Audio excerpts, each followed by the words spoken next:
Malam ini kita belajar dari kisah Nabi Ibrahim. Kisah menggenggam keajaiban meraih keberuntungan.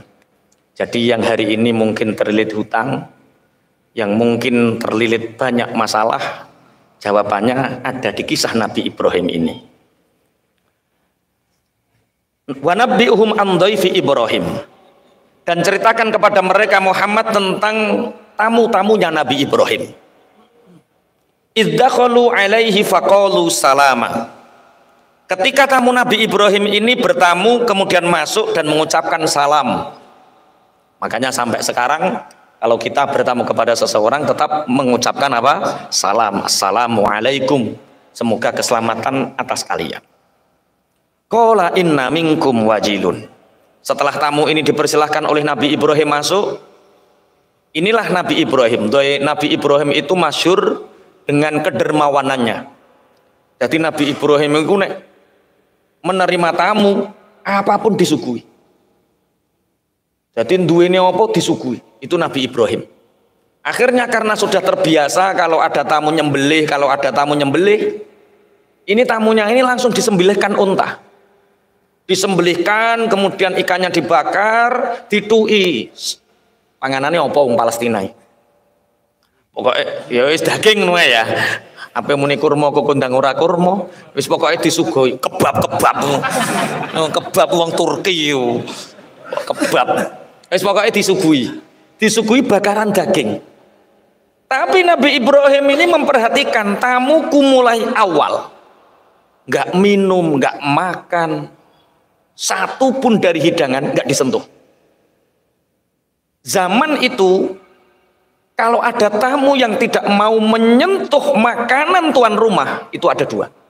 Satu pembawa sial, dua malaikat. Makanya kalau kalian bertamu disuguhi dan gak cukup. Kalau tamu disuguhi dan gak cukup, nggak minum, nggak makan, itu tamu pembawa sial. Wes duwe sanad ya. Kalau disuguhi sanad. Nanti kalau pulang bawa kotak satu-satu, bawa kotak, jangan malu. Itu kotak keberkahan. Iya, kalau nggak makan pembawa sial, nek ngentekno sialan niku. Liyane ra diumbani maksud. Nabi Ibrahim ini tamu pembawa sial atau malaikat? Ini pertanyaan Nabi Ibrahim dalam hati. Disuguhi minum nggak minum, disuguhi makan nggak makan, karena malaikat itu lala syurba wala nauman lahum. Malaikat itu tidak makan, tidak minum, itu ciri khas malaikat.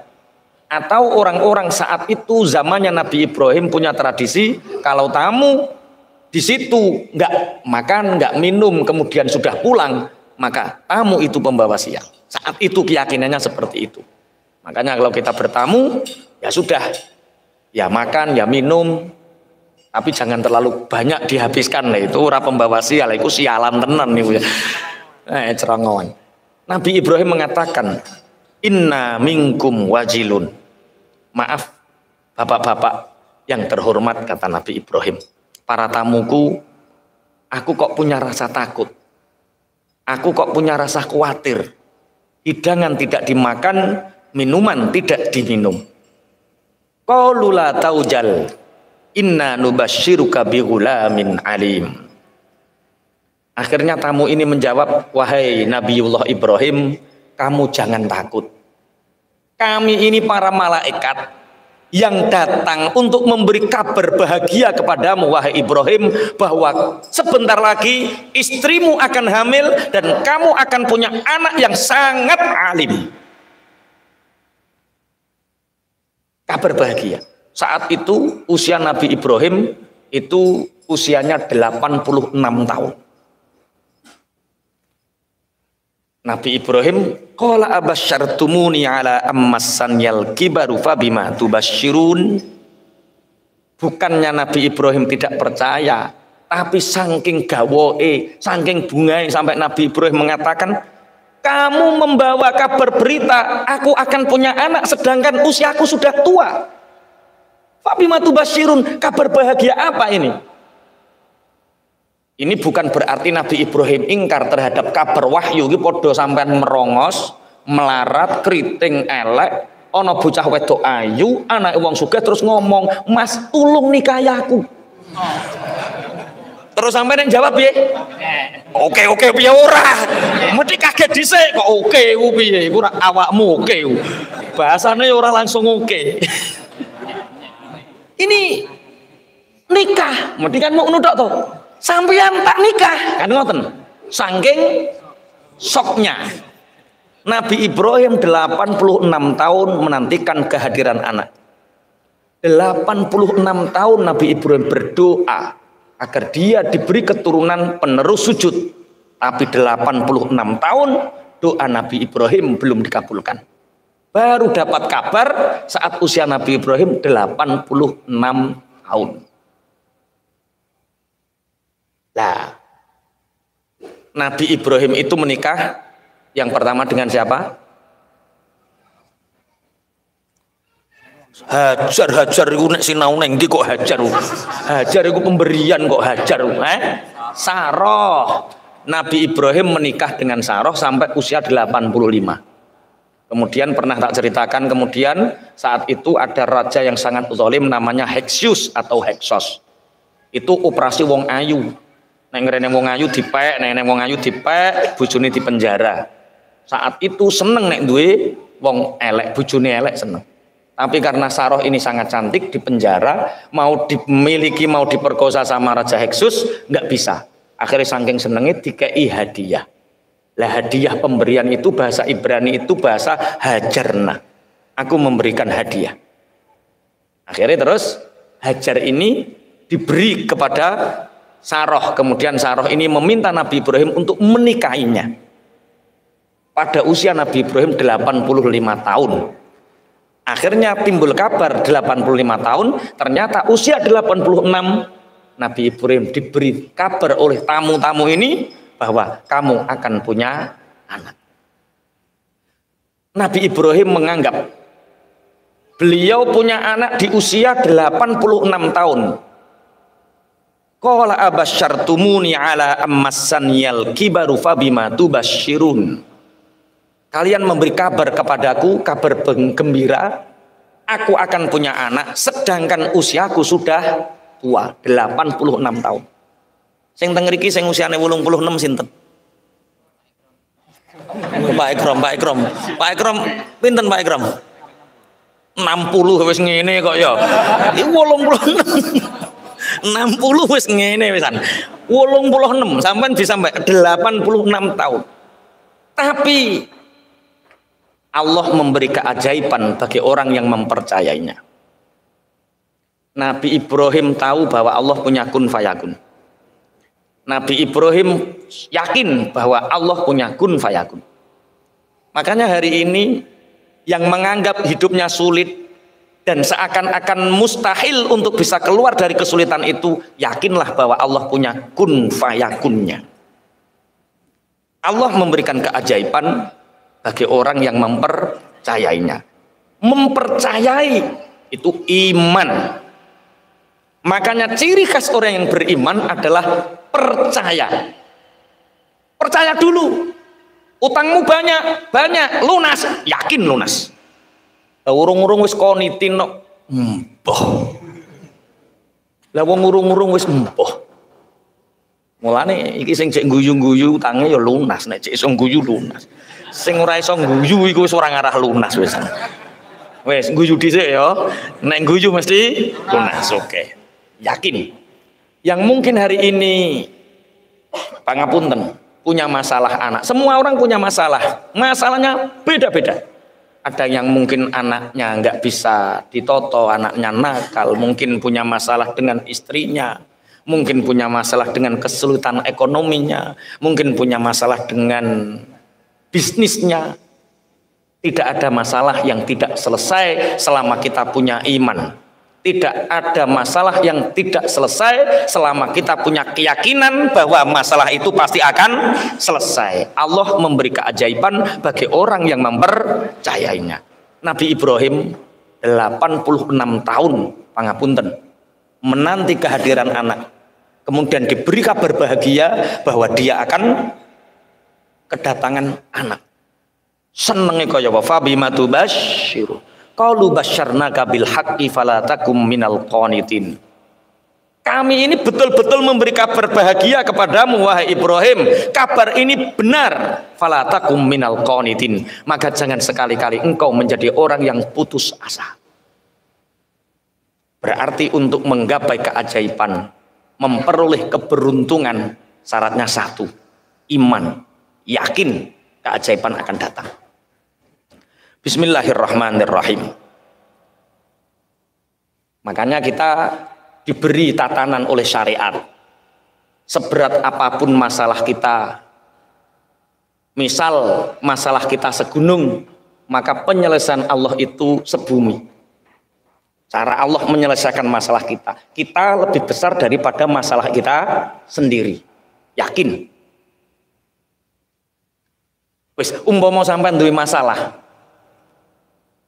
Sapa sing duwe masalah akeh sapa? Mas Aga iku. Wis Mas Aga. Masalah akeh. Sing kudu dilakoni wong duwe masalah sing akeh ku apa? Senjatamu ben masalahmu selesai ku apa?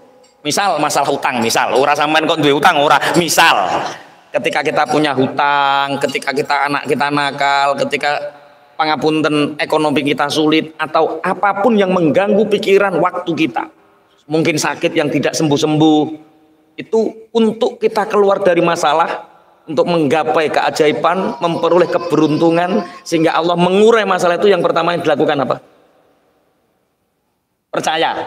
Percaya bahwa masalah itu akan terlewati. Yang kedua, sabar. Yang ketiga, ikhtiar. Ikhtiar nomor piro? 3. Di era pernah ndonga dhewe, Pak. Setelah kamu punya keimanan, punya iman, yang dilakukan itu berdoa. Doa itu pusaka pertama, bukan terakhir. Ojo keliru. Pokoknya wis tak lakoni dhisik Pak Yai. Ikhtiar apa-apa tak lakoni, kok tak barengi doa. Doa terakhir deh. Padahal Rasulullah itu dawuh ad-du'a usilahul mukmin. Doa adalah senjatanya orang mukmin. Doa adalah senjatanya orang mukmin. Dan hari ini tanggal 16 Rajab. Rasulullah bersabda inna rajaba syahrullah titik kokunu to'e. Rajab ini sungguh ini adalah bulannya Allah. Siapa yang memohon kepada Allah diijabah oleh Allah. Siapa yang meminta kepada Allah di bulannya Allah ini diijabah oleh Allah. Maka kita setelah meyakini masalah kita akan selesai, setelah kita punya keyakinan bahwa Allah akan memberi keajaiban kepada kita, tidak ada yang tidak mungkin bagi Allah. Allah punya kun fayakun. Setelah kita punya keimanan seperti itu, teruslah berdoa, karena doa ini pusaka sing paling ampuh. Ikhtiariku guni-guni dhisik. Doa ini dincepno tenan. Apalagi di bulan Rajab, karena Rajab ini bulannya Allah. Bismillahirrahmanirrahim. Di bulan Rajab itu yang paling utama, amalan yang paling utama di bulan Rajab itu istighfar. Kenapa istighfar? Ya karena Rajab ini bulannya Allah. Maka bersandarlah kepada Allah, iktimat Allah, senden nenggone Allah dengan memperbanyak istighfar. Istighfar niku napa? Astaghfirullahalazim alladzi la ilaha illa huwal hayyul qayyum wa atubu ilaih. Sebanyak-banyaknya. Dulu Imam Al-Jauzi pernah menceritakan dalam sebuah kisah. Ada seorang ulama masyhur namanya Ahmad bin Hambal. Beliau hidup di tahun 788 Masehi atau 164 Hijriah. Sekarang 1444. Berarti Ahmad bin Hambal sudah melebihi 1000 tahun. 1200 tahun. 1200 tahun yang lalu ada satu kisah di mana Imam Ahmad bin Hambal yang beliau berdomisili di Baghdad. Baghdad itu sekarang ikut mana? Irak. Entah kenapa dia punya tanggungan santri, dia punya banyak murid, dia punya kajian-kajian rutin seperti ini. tapi hatinya tidak bisa diingkari, rindu akan Syam, rindu ingin ke Syam, ke Suriah, ke Palestina, ke Israel. Dia ingin sekali ke Syam. Aku kok iso kepingin yang Syam ini opo? Kok tiba-tiba kangen ke sana, ini ada apa? Dan ini rindu, ini zauq, ini tidak bisa dihentikan. Akhirnya coro saiki menyiapkan bekal, ya tuku paspor, visa, tiket pesawat saat dari Baghdad menuju ke Syam. Beliau melakukan perjalanan demi sesuatu yang dia tidak tahu ini apa. Akhirnya di Syam, dia masuk ke negara Syam. Akhirnya dia bermalam di masjid. Bermalam di masjid, jamaah sholat isya di masjid. Ketika itu di Syam ada peraturan takmir masjid yang sekarang mirip-mirip takmir hari ini. Itu Imam Ahmad bin Hambal itu mau iktikaf, sama marbot masjidnya itu disuruh keluar. Syekh, ini masjidnya maaf mau saya kunci. Tidak bolehkah saya bermalam di sini semalam saja sebelum saya melanjutkan perjalanan? Kata marbotnya, tidak. Ini sudah menjadi keputusan kami bahwa masjid kalau malam dikunci. Tulung wong Syam ki aja tiru. Tulung wong Syam ki aja tiru. Ya sudah, aku tak keluar di teras. Kemudian dikunci di teras. Masih disuruh keluar. Ahmad bin Hambal mengutarakan beberapa dalil, jenenge ulama masyhur. Saat itu kita bisa bayangkan kan, belum ada WA, belum ada apa, orang di Indonesia saja sudah mengenal Ahmad bin Hambal. Orang di Syam saja sudah mengenal Ahmad bin Hambal, padahal belum ada teknologi. Saat itu sampai, tidakkah boleh aku bermalam di sini? Pangapunten, saya tidak boleh. Ini bukan terasnya yang aku kunci, pagarnya mau saya kunci. Lho sampean kok guyu ono tenan iki ono. Saya pernah mengalami di Gresik ngidul ngono lho, arah Lamongan. Padahal aku dikawal wong gondrong. Sing awal wis gondrong, sing sitok nganggo jaket banser padahal lho. Ijek diusir, Pak. Perkara ape dikunci. Ternyata Ahmad bin Hambal merasakan hal yang sama. Oh, aku wis duwe sanad berarti wis nglakoni. Nek kowe kan urung to. Ahmad bin Hambal. Akhirnya saking marahnya marbot karena Ahmad bin Hambal mengutarakan ini Baitullah.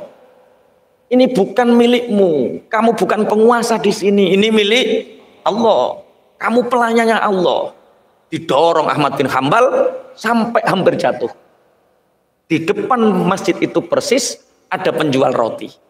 Ya Allah, ada orang sepuh didorong sama marbot masjid. Ini marbot masjid, apa marbot ngaji, hati-hati kelakuanmu. Ku dirangkul, Masya Allah Syekh, nggak apa-apa Syekh, nggak tidur di masjid. Mari ke toko saya. Toko saya ini, pabrik roti saya ini, di belakangnya ini ada kamar-kamar kosong yang saya sediakan untuk para musafir. Mari. Perkara tukang roti ini ngerti, nek eneng wong pingin turu masjid diusir, akhirnya dia nggawe kamar kosong kanggo khusus para musafir. Iku kudu mbok tiru. Makanya orang muslim kaya itu penting. Kadal fakru ayyakuna kufron. Kalau kita kaya kita bisa membantu. Ini gak wong sugih gak iso gawe ruangan ini. Akhirnya Syekh Ahmad bin Hambal ini tidur di istirahat di penjual roti ini. Kemudian setelah toko rotinya ini tutup, kemudian penjualnya ini masuk ke dalam kamar. Tengah malam penjual roti ini ngadoni roti. Nek dibiyen kan ya ora ono mesin. Ini umi-umi. Dilihat sama Ahmad bin Hambal ini. Ketika beliau mau sholat malam, dilihat.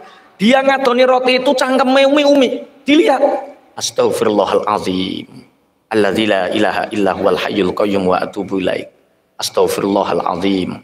Alladzi la ilaha illa huwal hayyul qayyum wa atubu ilaik. Astaghfirullahalazim. Alladzi la ilaha illa huwal hayyul qayyum wa atubu. Ini lisannya selalu mengucapkan itu. Syekh Ahmad bin Hambal bertanya, "Pak, dalem Syekh, berapa tahun engkau mulazamah? Berapa tahun panjenengan istiqomah mulazamah melafatkan istighfar ketika mengaduk rotimu?" dan ketika engkau melayani pembelimu. Orang ini menjawab, sejak aku balik dan diajari ayahku cara membuat roti, sejak saat itulah aku beristighfar. Gua Mas Wahyu ngono ya, nek ngaduk bumbu pentol, astagfirullahalazim, la ilaha illallah, astagfirullahalazim, la ilaha illallah, astagfirullahalazim. Terus ya terang bulan barang. Astagfirullahaladzim, astagfirullahaladzim. Nek terang bulan katanya kebanderan ya, ngegekno nih lah, astagfirullahaladzim, astagfirullahaladzim. Kata Ahmad bin Hambal, Pak, seberapa tahun engkau beristighfar, begitu lama engkau beristighfar, apa yang kamu dapatkan dari istighfarmu? Penjual roti ini mengatakan, semua sudah aku dapatkan. Aku tidak meminta pun Allah sudah mengabulkan. Bi barakatil istighfar, dengan keajaiban istighfar ini. Imam Ahmad bin Hambal bertanya, apakah ada keinginanmu yang belum terkabulkan? Apakah ada keinginanmu yang belum terlaksanakan? Tidak. Semua impianku, semua keinginanku, kata penjual roti ini, sudah dikabulkan oleh Allah. Semua kecuali satu. Apa? Saya ingin sekali mencium tangan Syekh Ahmad bin Hambal dan sampai hari ini belum terkabulkan. Syekh Ahmad bin Hambal lenger-lenger. Menungso iki sing gare aku bingung dikongkon ning Syam. Akhirnya dia mengatakan, wahai penjual roti, ketahuilah bahwa yang ada di hadapanmu ini belum ada WA loh ya, belum ada foto profil, belum ada loh ya, belum ada Facebook. Jadi untuk mengenal, untuk mendatangkan seorang ulama saat itu betul-betul dengan ruh. Syekh Ahmad bin Hambal mengatakan, kamu tahu wahai penjual roti, yang ada di hadapanmu ini adalah Ahmad bin Hambal al-Baghdadi. Ahmad bin Hambal al-Baghdadi, mujtahid mutlak. Akhirnya dirangkul. Cara merangkulnya mungkin di sini tidak lazim. Cara merangkulnya itu wajah, di dada kanan, di dada kiri, kemudian baru rangkulan. Jadi mencium dada kanan, mencium dada kiri, mencium tangan, baru rangkulan. Kata Syekh Ahmad bin Hambal, aku berbulan-bulan rindu untuk ke Syam, tapi aku tak tahu apa tujuanku. Ternyata istighfarmu yang menarik aku dari Baghdad sampai ke Syam. Istighfarmu. Satu, untuk menggapai keajaiban, mendatangkan keberuntungan. Satu, iman, keyakinan yang kuat. Allah memberi keajaiban pada orang yang meyakininya. Kemudian yang kedua, perbanyak doa dengan istighfar. Apalagi di bulan Rajab ini, perbanyak doa istighfar. Kemudian setelah itu apa Mas Aga? Lah yo ikhtiarmu iku apa wae. Iki sedekah bering diliwati kabeh ya. Iman, doa dengan istighfar dan sebagainya, kemudian dengan bersedekah. Keajaiban itu ada di dalam sedekah. Tapi sekali lagi, sedekah itu bukan strategi. Ada seorang syekh punya murid. Muridnya ini melihat kiainya ini setiap waktu beramal soleh dan bersedekah. Sebagaimana yang sering diceritakan oleh para murid-muridnya Abuya Said Muhammad, setiap subuh Said Muhammad tidak pernah lepas untuk selalu bersedekah di pasar-pasar dan di pelosok-pelosok kota Mekah. Dan itu disaksikan oleh para santrinya. Dan ini ada seorang syekh yang punya murid, dan muridnya ini tahu kiainya ini bersedekah jor-joran, beramal soleh jor-joran, tapi harta kiainya tidak pernah habis, terus bertumbuh. Akhirnya santrinya ini pulang cerita, Pak Yai ku mendino gua itu nggo sedekah ora tambah melarat. Layang kusu as-shadaqatu bis apa? Layang kusu malus shadaqah. Harta sedekah itu tidak akan pernah bisa berkurang. Wis to jor-joran. habiskan, dia habiskan. Bareng sedekah jor-joran, miskin tenan deh. Habis, bingung. Bojo njaluk pegat, anak minggat, tonggo ra kena sing disopo, kanca-kanca padha ngeleh kabeh. Biasa kan nek wayah duit akeh kanca padha mara, wayah ra duwe duit kanca padha minggat. Bingung deh. Nangis, apa salah saya? Dalilnya jelas. Harta tidak akan berkurang karena sedekah. Lah aku semakin sedekah kok semakin miskin. Sing senduk-senduk ya kaya kuwi wonge, Pak. Oh iya, aku tenan, aku bersedekah kok tambah miskin ki piye? Wong aku ngakehno sedekah kok tambah melarat, ora tambah sugih. Sowan dia kepada syekhnya. Syekh, aku meniru engkau. Aku ingin menapak tilas apa yang engkau lakukan, yaitu bersedekah dengan tanpa perhitungan. Sedekah, sedekah, sedekah. Aku melihat engkau begitu makmur, aku melihat engkau begitu banyak keajaiban, banyak keberuntungan. Sedangkan aku di rumah belum ada 1 tahun, hartaku habis untuk sedekah dan sekarang aku terpuruk dan miskin. Apa jawaban saya? Nah, aku bersedekah dengan keyakinanku. Aku bersedekah dengan keimananku. Aku bersedekah dengan keikhlasanku. Tapi kamu bersedekah hanya ingin coba-coba dan ingin mendapatkan yang lebih banyak. Kamu menjadikan sedekah sebagai strategi, bukan burhan, bukan tanda iman. Ini paham toh maksudnya?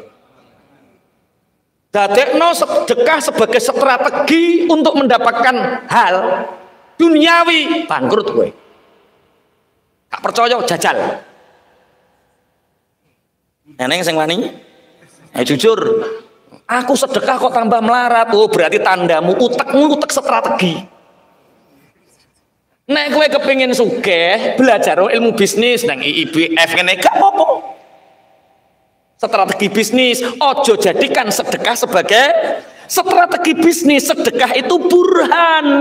Burhan itu tanda iman. Aku bersedekah dengan keyakinan, sedangkan kamu bersedekah hanya coba-coba. Wes, nek sedekah ojo jajal-jajalan. Kok sedekah tambah melarat, iku tandane jajal-jajalan. Ono sing guyu iya ya jajal-jajalan kae. Tak jajal lo aku diingi 10.000 saiki dadi 100.000. Tak jajalne kok 500.000 dadi 1 juta. Ya wis jajalne 10 juta, gak oleh apa-apa. Itu berarti sedekah bukan bukti iman, tapi sedekah hanya dijadikan alat strategi. Rasulullah mengisahkan dulu di zaman Bani Israel itu ada seorang tukang kasur yang dia jualannya kapuk. Kapuk itu bahasa Indonesianya apa? Kapas, kapas. Jadi dia ngambil randu. Saya juga Pak Yai kalau maknani randu ya. Tapi sebenarnya di sana apa saya nggak tahu. Mosok nang Arab kok ono randu ya. Tapi nggak apa-apa lah. Yang penting kapas. Entah ning kono jenenge apa, nek ning kene jenenge randu. Dia itu tiap siang pagi, tiap pagi itu dia beli bahan mentah randu. Malam dia itu mengambil isinya, kemudian kapasnya ini dikumpulkan, kemudian dibawa ke pasar dijual. Orang ini, orang Bani Israel ini, dia ahli bersedekah. Kalau dia dapat untung 100.000, kalau dia dapat untung 100.000, yang 50 untuk sedekah, yang 50 untuk biaya hidup. Tiap hari seperti itu. Yang 50 untuk sedekah, yang 50 untuk biaya hidup. Selalu seperti itu. Suatu saat dia dapat untung 100. Tahu-tahu pulang belum sempat dia mensedekahkan 50% penghasilannya, ada 2 orang yang saling berkelahi. Jotos-jotosan. Dipisah. Apa paten-patenan. Ini kenapa kalian akan saling membunuh? Biarkan kami saling membunuh. Rebutan apa kalian sampai mau membunuh? kami ini rebutan uang 10 dirham. Ini 10 dirham ini milik saya. Jere sing kono, enggak, ini milik saya. Wani mati ini aku. Gowelut. Wong iki yang dia pegang 10 dirham. Iki nek tak kekno masalahnya selesai. Tapi kok neng mah neng masalah.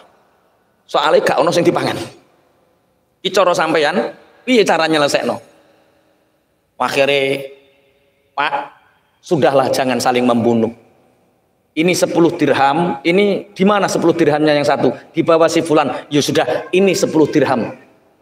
Berdamailah, jangan saling membunuh. Biar aku yang kehilangan 10 dirham.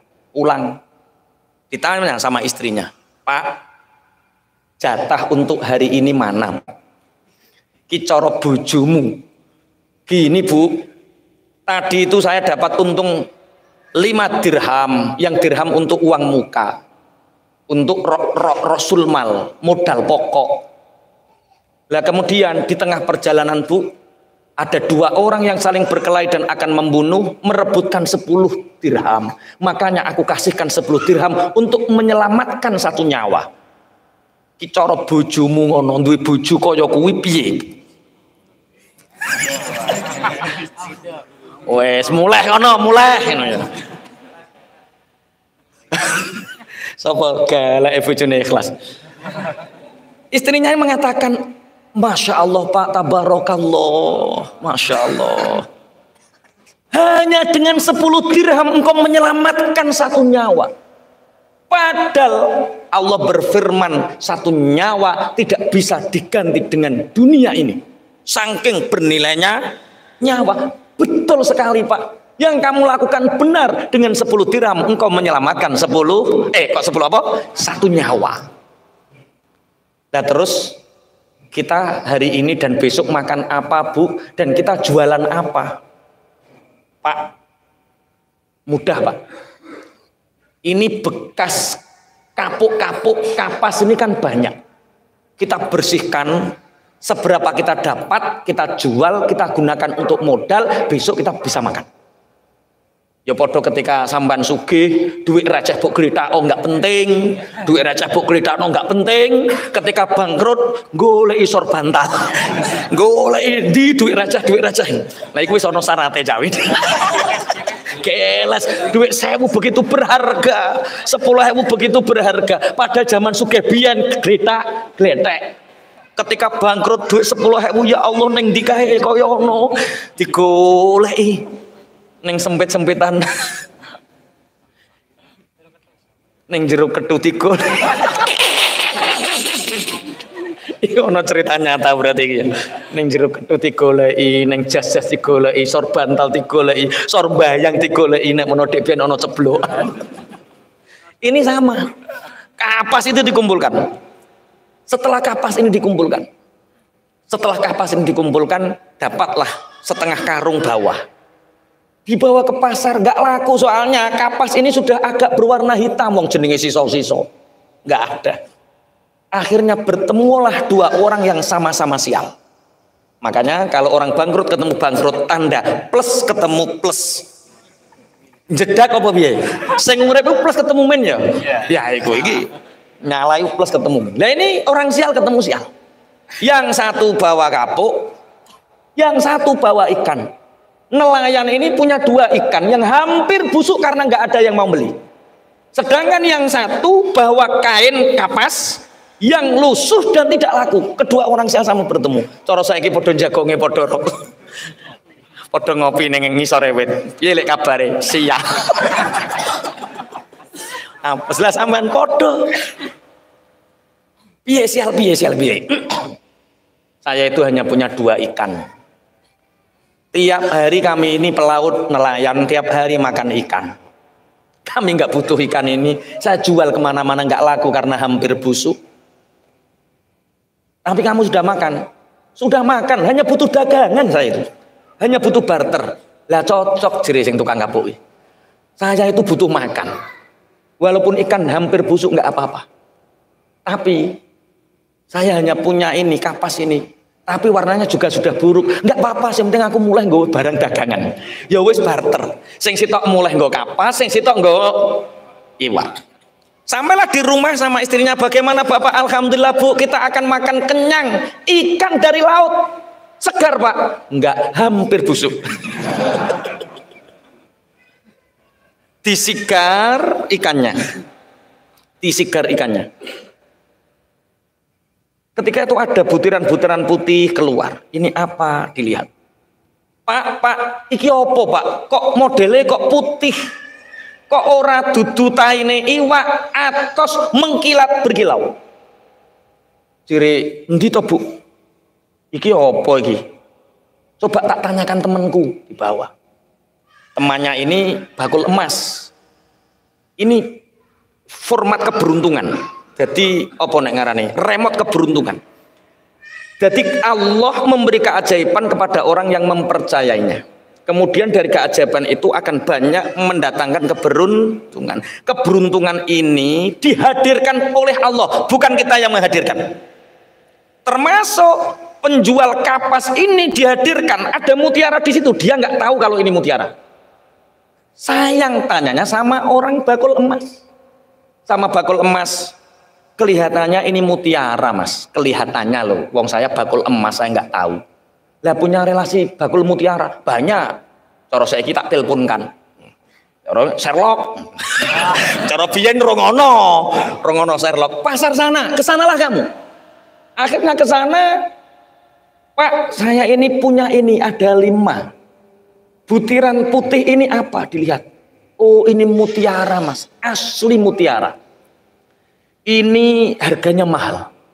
Coba ini kalau nggak beruntung, ini orang ini nggak tahu loh. Kalau dia nggak ajaib, nggak beruntung, orang ini pasti nipu. Makanya sampai cek pengusaha yang hari ini sama Allah ditumbuhkan, itu karena memang Allah menghadirkan di sisi mereka orang-orang yang membantu keberuntungannya. Sehebat apapun teorimu, sehebat apapun ilmu bisnismu, tapi kalau Allah menghadirkan garangan-garangan yang pinggirmu, habis dunyomu. Ini sing garangan yang guyu. Ini nih. Lah harganya berapa, Pak? Kalau saya beli sih seperti ini 40.000 dirham. Tadi hanya menyelamatkan 10 dirham. Dikasih sama Allah. Kalau saya sih belinya hanya 40.000 dirham.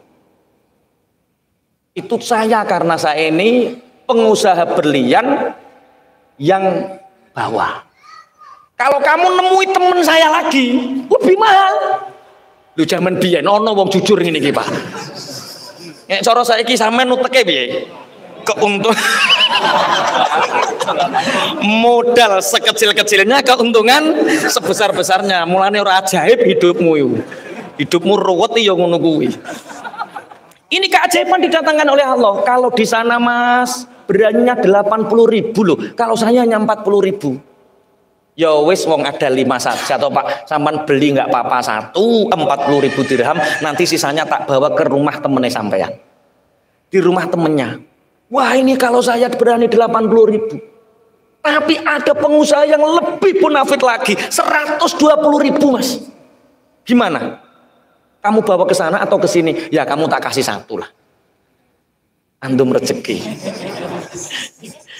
Wong nek wis tau katok ya antum rezeki Mas. Tapi nek pengusaha lagi bangkit rong tau bangkrut ya tek walah profit ngono sing dipikir. Ora tek antum rezeki ora. Akhirnya dibawa yang berani membeli 120.000. Kayak mendadak Mas. Setelah sampai rumah, datanglah pengemis. Assalamualaikum. Pak, 3 hari saya belum makan. Sudilah kiranya Bapak memberi saya sedekah. Dicoro bojomu jadi OKB. Orang kaya baru. Ada pengemis seperti ini, apa yang dilakukan? Teladung. Penyakit OKB, orang kaya baru. Katanya seperti ini. Bu, itu ada orang kasih makan. Istrinya mengatakan, Pak, astagfirullah Pak, kita diuji sama Allah Pak. Lah gimana tuh Bu? Ketika Bapak hanya punya uang 10 dirham, Bapak bersedekahnya 5 dirham.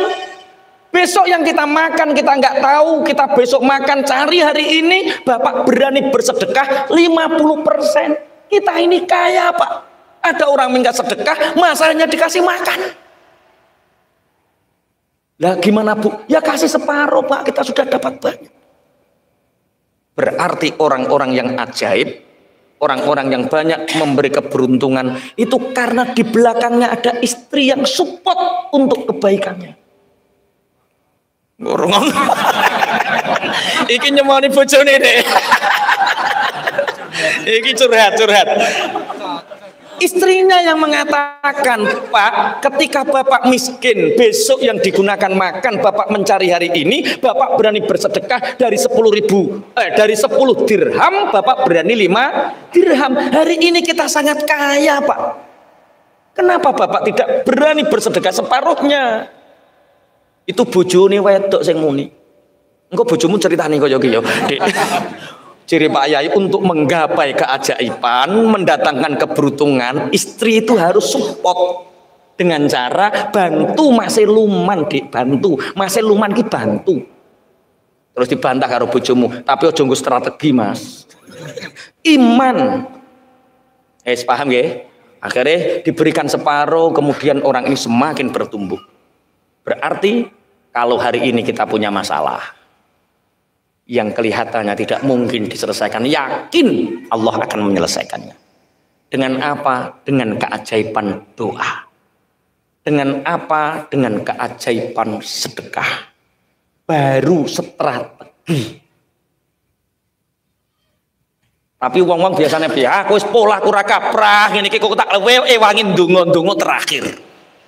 Ini kesalahan kita yang mungkin banyak orang yang tidak tahu bahwa menganggap bahwa strateginya itu diutamakan, padahal dekati Allah dulu. Dengan keyakinan imanmu, dengan doamu, dengan strategimu, akhirnya Allah akan mendatangkan keajaiban bersamaan dengan keberuntungan yang diraih. Allahumma amin. Nabi Ibrahim usia 86 tahun, seakan-akan dia tidak punya anak, tapi Allah mendatangkan keajaiban itu dengan apa? Dengan hadirnya seorang anak yang bernama Ismail. Wa nabihum an dhaifi Ibrahim. Qalu basyarnaka. Tapi kadang orang itu, contoh, ini rata-rata yang hadir usianya sudah ada 40. Banyak yang lebih 40 atau kurang 40? Lebih ya, berarti kira-kira wis do ape madhep to ya, kira-kira ya. Kira-kira wis jujur wae lah, jujur wae. Kira-kira. Gini. Orang yang usianya 40 tahun ke atas itu seperti orang yang umroh. Umroh itu paling di berapa hari lumrah sangang dino, 13 dino. Orang umroh, ini sebelum saya bercerita tentang orang umroh, misal Cak Win, misal sampeyan duwe duit 1 juta, ono 100.000, ono 50.000, ono 2.000. Terus duit 1 juta iki mbok gawa salat Jumat kabeh. 100.000, 50.000, 2.000, ono 1 juta, berarti 1 juta 2.000. Kemudian ada kotak lewat, kira-kira sing mbok odos. Sing ruju. Sing ruju iku sing ndi? 2.000. Lucu kan? Mbok odos 100 kok abang balekke. Mbok odos 50 kok ijo biru balekke. Bareng lusuh 2.000 iki. Iku analogikanya seperti ini, logikanya ini. Sampean umroh. 2 hari sebelum kepulangan, orang umroh apa yang dilakukan? Pakaian dilempit, sing rusuh-rusuh dilempit, dilebokno koper. Orang yang kita bawa pulang dikoperi, diresi. Kamu bawa uang 500 juta ketika umroh, kemudian bok delek neng hotel, bok tinggal mantuk. Kamu pulang, uang 500 jutamu kamu tinggalkan ketika umroh di kamar. Kemudian kamu bawa pulang ke sini pakaian kotor, yang kamu masukkan ke dalam koper, sepatu, sandal jepit, kaos kaki, kamu bawa pulang, uang 500 juta kamu tinggal di kamar di Mekah. Kira-kira sampean dilokke wong piye? Bento. Wong duit 500 juta kok ditinggal, kok ngopeni barang ngamuk. Lah 2000 ya kuwi. Gak paham maksudnya? Paham toh maksudnya? Iya, kita ini kan mau pulang ke kampung halaman. Mestinya yang kita bawa pulang itu yang paling berharga. Wes toh, kelambi elekmu mbok tinggal gak popo 500 juta gowonen. Aman. Enggak 500 juta ditinggal, sing 2000 digowo. Kaos kaki, japit, kok remas, balsem, mbok gowone muleh, sing 500 juta mbok tinggal, kowe dilokke bento. Tapi aku gak wani ngelokne sampean bento. Mas sing mbok edos 2000.